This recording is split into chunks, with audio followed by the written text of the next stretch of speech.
Join Forum IS Academy, trusted by hundreds of toppers, including IS Rank 1 Shruti Sharma.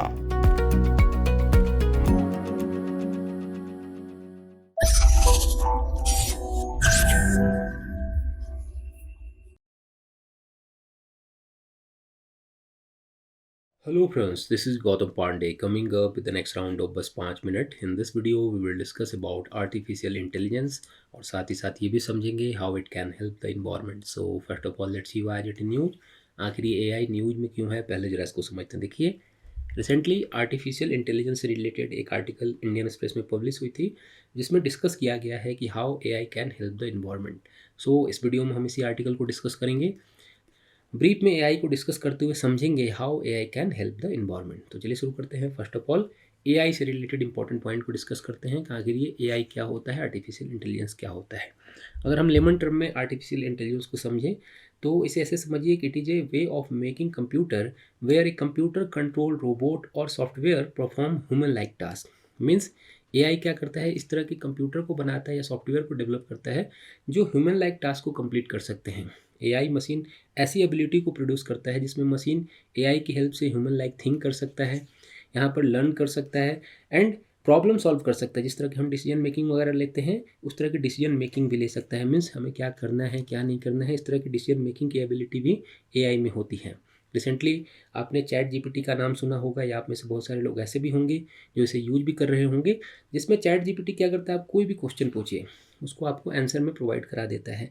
तो इस तरह के जो एआई हैं एक तरफ तो कंसर्न रेज कर रहे हैं, जैसे ही चैट जीपीटी का नाम आता है बहुत सारे लोग इस पर कंसर्न रेज करते हैं.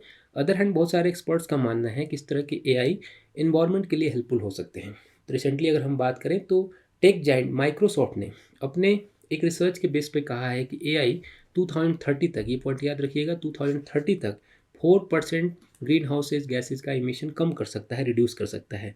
एंड अदर एक्सपर्ट्स की अगर हम बात करें तो बहुत सारे एक्सपर्ट्स का मानना है कि एआई इमीडिएट क्लाइमेट चेंज को तो कम नहीं कर सकता, but other classical tool for climate change हैं उनके कंपेयर में ज़्यादा हेल्पफुल हो सकता है, ऐसा बहुत सारे एक्सपर्ट्स का मानना है. तो कैसे हेल्पफुल हो सकता है एआई इन्वायरमेंट के लिए, उसको भी ज़रा समझते हैं. देखिए, जैसा कि आर्टिकल में डिस्कस किया गया है, अगर हम बात करें फर्स्ट एस्पेक्ट की जो इस आर्टिकल में डिस्कस किया गया है वो है सेविंग ट्री विथ एआई.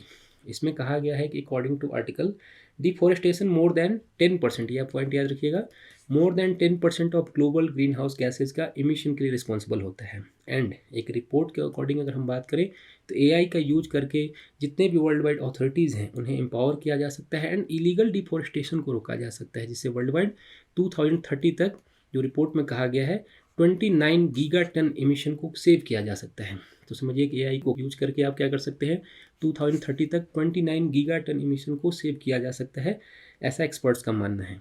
दूसरा जो बताया गया है इस एस्पेक्ट, इसमें ये कहा गया है कार्बन फुटप्रिंट ऑफ स्टील को कम करके ये जो ग्रीन हाउस गैसेज हैं उसे रिड्यूस किया जा सकता है.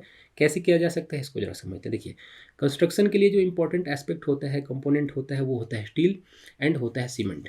एंड ये दोनों के दोनों जो कार्बन डाइऑक्साइड होते हैं उसके हेवी इमिटर होते हैं. इसके इमिशन को कंट्रोल करने के लिए अमेरिका की कंपनी है फेरो लैब्स, वो वर्क कर रही है ताकि कंस्ट्रक्शन में सीमेंट एंड स्टील के यूज को ही कम किया जा सके, ताकि जो कार्बन इमिशन है उसे ही कंट्रोल किया जा सके. मीन्स यहाँ पर भी एआई का यूज किया जा रहा है ताकि कार्बन के इमिशन को यहाँ पर कम किया जा सके. ये सेकंड डायमेंशन हो गया. अगर थर्ड एस्पेक्ट की हम बात करें तो इसमें कहा गया है एनर्जी वेस्ट इन बिल्डिंग को एआई की हेल्प से कम करके.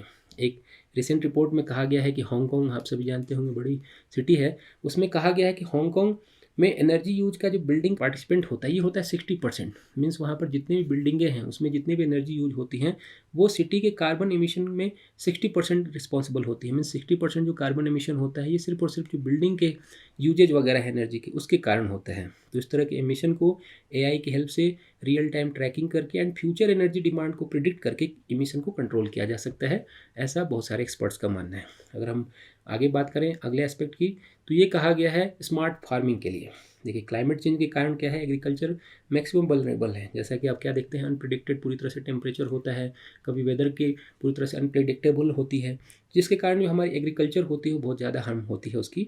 बट अकॉर्डिंग रिपोर्ट हम बात करें तो ये जो एग्रीकल्चर एक्टिविटी है वो कार्बन डाइऑक्साइड के एमिशन में 18% तक के लिए रिस्पॉन्सिबल है. मीन्स ग्लोबली 18% जितना कार्बन एमिशन होता है उसमें फार्मिंग की जो एग्रीकल्चर एक्टिविटी है वो बहुत ज़्यादा रिस्पॉन्सिबल होती है। इसके कारण 18% तक का यहाँ पर कार्बन एमिशन होता है। ऐसे में AI का यूज करके स्मार्ट फार्मिंग की जा सकती है एंड 18% जो एमिशन है उसे कंट्रोल किया जा सकता है, ऐसा एक्सपर्ट का मानना है। मीन्स ओवरऑल क्या है कि फ्यूचर AI और ज़्यादा एडवांस होने वाला है एंड इस तरह की एक्टिविटी को यूज करके फ्यूचर में हम इन्वायरमेंट को हेल्प कर सकते हैं, ऐसा सारे एक्सपर्ट्स का मानना है। मीन्स आर्टिफिशियल इंटेलिजेंस इन्वायरमेंट के लिए हेल्पफुल होने वाला है।